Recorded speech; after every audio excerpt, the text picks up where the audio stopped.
Στο επόμενο πάνελ, κυρίες και κύριοι, με θέμα Regeneration of the Metabolic City Against Social and Climatic Crisis, θα συμμετάσχουν διεθνείς καλεσμένοι μας. Η συζήτηση επικεντρώνεται στη μετάβαση των σύγχρονων πόλεων σε ένα λειτουργικό μεταβολικό μοντέλο που αντιμετωπίζει ταυτόχρονα τις κοινωνικές πιέσεις και τις προκλήσεις της κλιματικής κρίσης. Το πάνελ διερευνά πώς η αναγέννηση του αστικού ιστού, η κυκλική διαχείριση πόρων, οι πράσινες υποδομές και οι καινοτόμες αστικές πολιτικές μπορούν να διαμορφώσουν πόλεις ανθεκτικές, συμπεριληπτικές και βιώσιμες. Παρακαλώ, υποδεχτείτε στο βήμα τον καθηγητή Πίτερ Ντρέγκε του Πανεπιστημίου του Λίχτενστάιν και πρώην πρόεδρο του EUROSOLAR και τον ακαδημαϊκό και καθηγητή αρχιτέκτονα Αντόνιο Ριβέρσο, μέλος του Συμβολίου της Διεθνούς Ακαδημαϊκής Αρχιτεκτονικής και πρώην αντιπρόεδρο της Διεθνούς Ένωσης Αρχιτεκτόνων, συντονιστής ο κύριος Γιώργος Αλίμωνος. Καλησπέρα σε όλους. Αφού πω καλησπέρα στα ελληνικά και σας ευχαριστήσω που είστε εδώ, θα μου επιτρέψετε να πάω στα αγγλικά για να βοηθήσουμε και τους καλεσμένους μας να μας καταλαβαίνουν. Όσοι χρειάζεστε αγγλικά, χρησιμοποιείτε τη μετάφραση που σας έχει δοθεί. No, I'm going to speak in English. I just say hello. No, I'm not. No. So, thank you very much for being here with us. We are going to discuss a critical issue that has to do with the city and how the cities can be a kind of safeguard about all the changes that come into the picture after the climate crisis. Let me introduce the two people we have the honor to have here.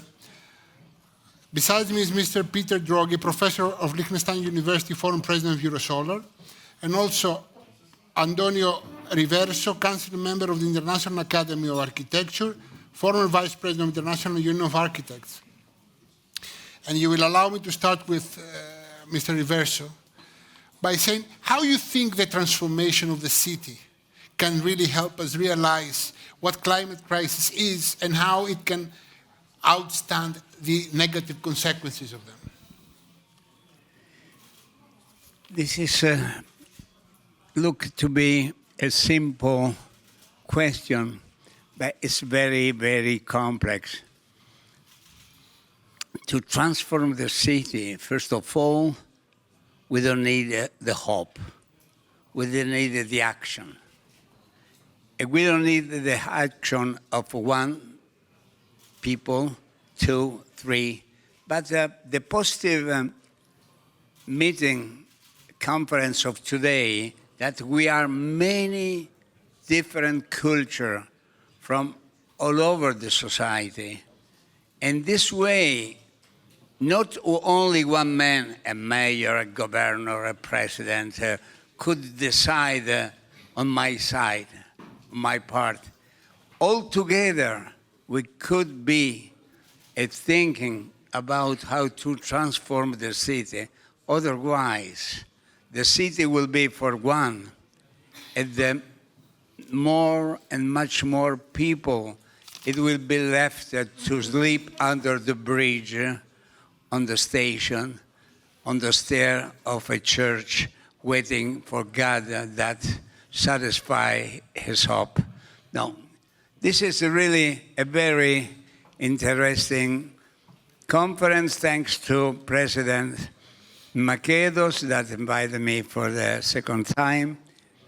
And that invited not only the architect, but architect, engineering, economics, politician, sociologist.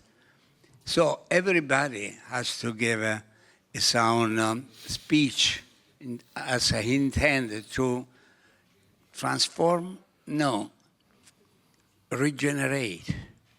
I was using before another attribute from Italian, but coming from Greek, palingenesis of a city. But palingenesis means has to be like the Babel Tower, to be destroyed first, then recreate. No. I hope for the deep regeneration of city where all together we could contribute for a next hub. Professor, let me go to you now. And we are talking about the city, and we are talking about a force to the past. We hear in the previous discussion that, for example, vinyl is coming back. When you see especially old European movies, black and white, you see the format of the house, that it was the central alley and small flats around the alley. So it was like a kind of a cell, people living together.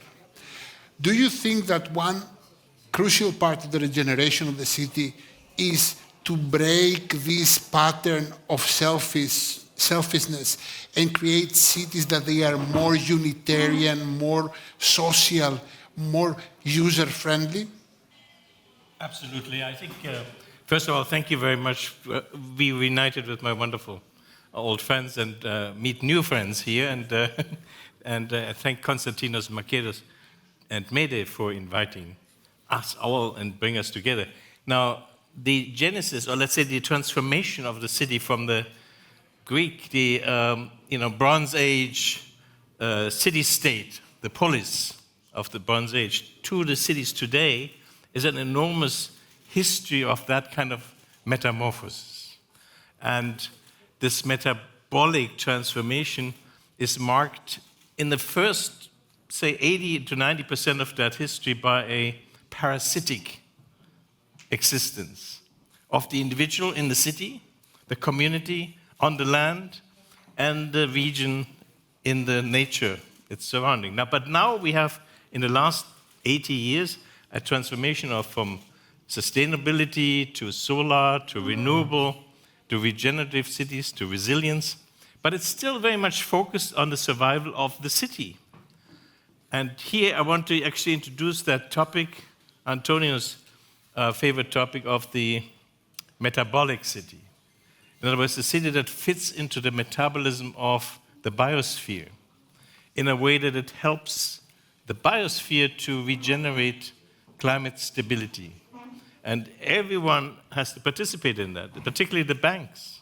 I come from Liechtenstein, where we have some banks, and we are known to be a financial center, but we're also very much aware of the importance of evolving the banking system into a transformational force. Now, this can be done from bottom up, but we also realize that if we don't have a global monetary system, which is a metabolic money system, if you will, we cannot achieve that transformation. So what we are actually working on in Liechtenstein is a new design or planning or development system which is designed to stabilize the climate by doing the following, and that's my last comment here before I pass on to your next question. If you look at the history of 30 years, from 2007 to 2037, we're going to spend about $80 trillion in infrastructure investment. Now, some say it should be $90 trillion. That means about $2 to $4 trillion annually will be spent on infrastructure globally. The World Bank says 0.7 trillion should be spent to make that investment sustainable. And what we are saying is, why not all of it? Why not the entire $3 to $4 trillion annually, turning that into a sustainability investment? I think now with this, we can go to the second round of questions. And I want to ask, we're talking about metabolic city, we are talking about sustainability. Also, we are lucky to be in a conference from an organization that they understood the notion of sustainability very early in the process.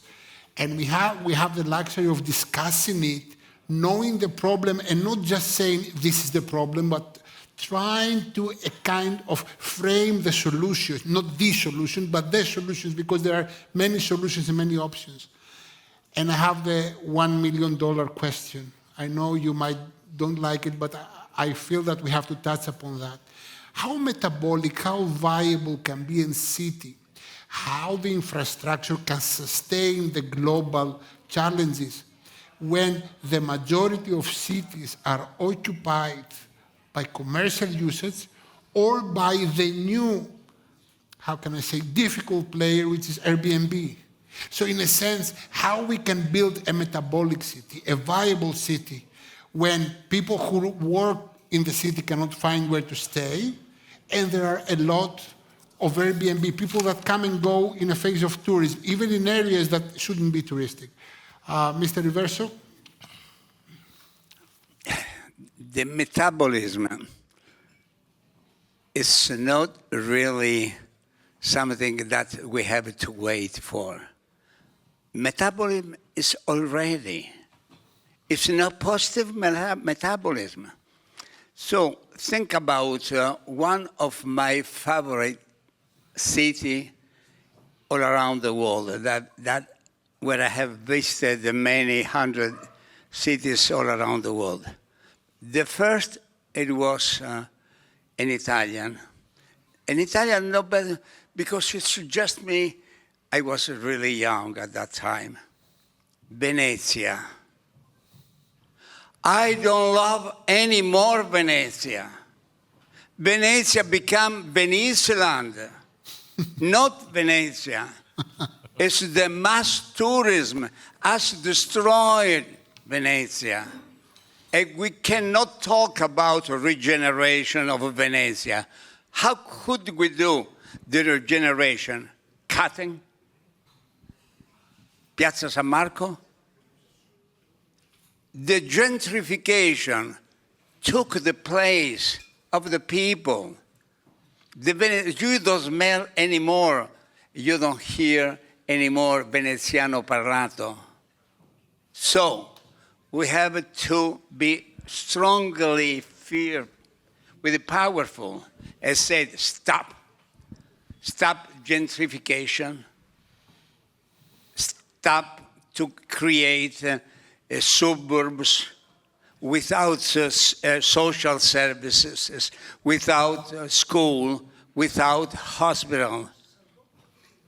This is the way to live all the way together. If we think that, for instance, I live in Bologna, no? Now Bologna in the last 10 years changed a lot. If you go in Piazza Maggiore, you hear English, French, okay, European, Arab, Chinese, Japanese, and so on. And all the apartments are rented in B&B.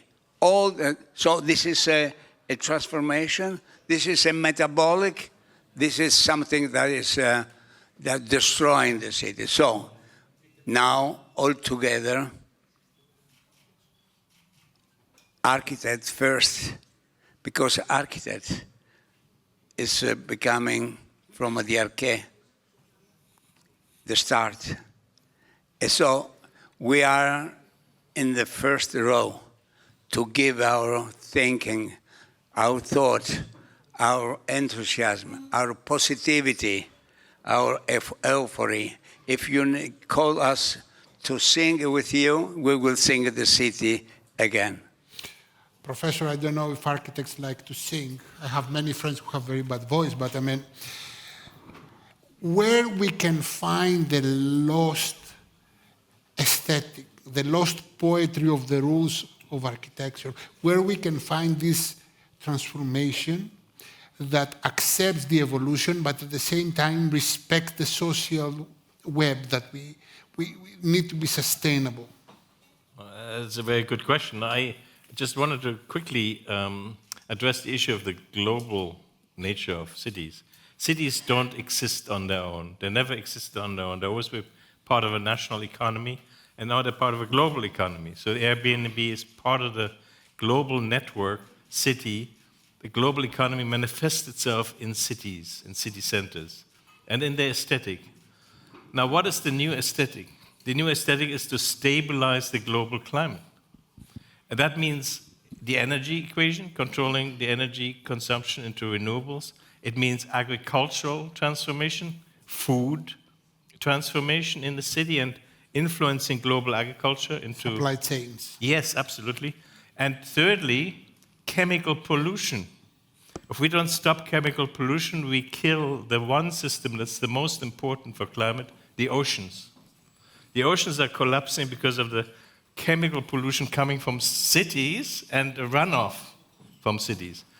And finally, I think it's very important to insist on the end of deforestation or ecosystem destruction. So cities have a direct relation to that. And to me, the aesthetic, the new global 21st century aesthetic is the rehabilitation of the biosphere. That's our task through the cities. We are going to the last set of questions because I see Mr. Minister arrived, so I don't want to take more time. We have one question each.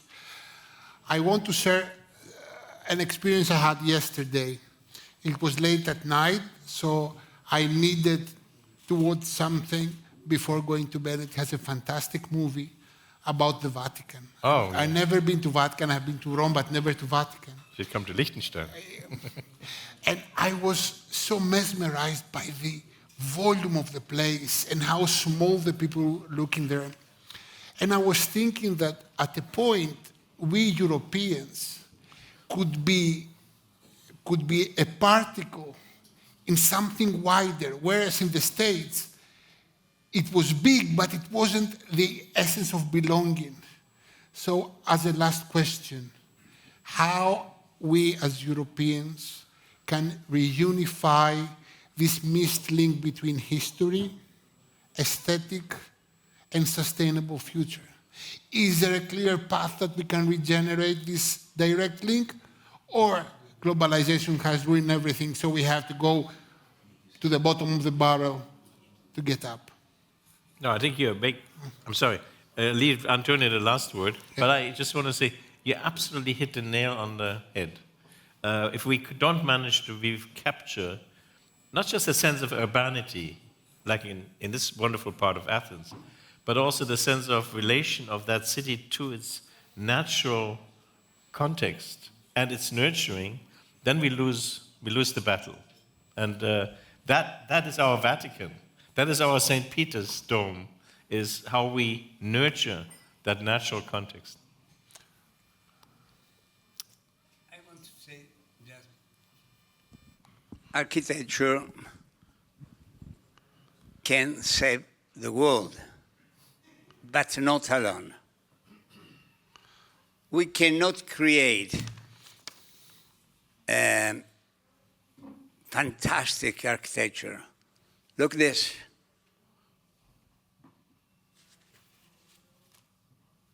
Look at that. Frank Gehry. Look at this. And look at this. So all of this are architecture. And wherever in the world, maybe you could find shaping architecture that is phantasmagoric. Where you stay, what is outside? Some of them are really a prototype of great architecture because they use new technology, new materials. Few days ago, Frank Gehry was dead. Frank Gehry was a great, great architect. But have you seen the one opera of Frank Gehry in the suburb?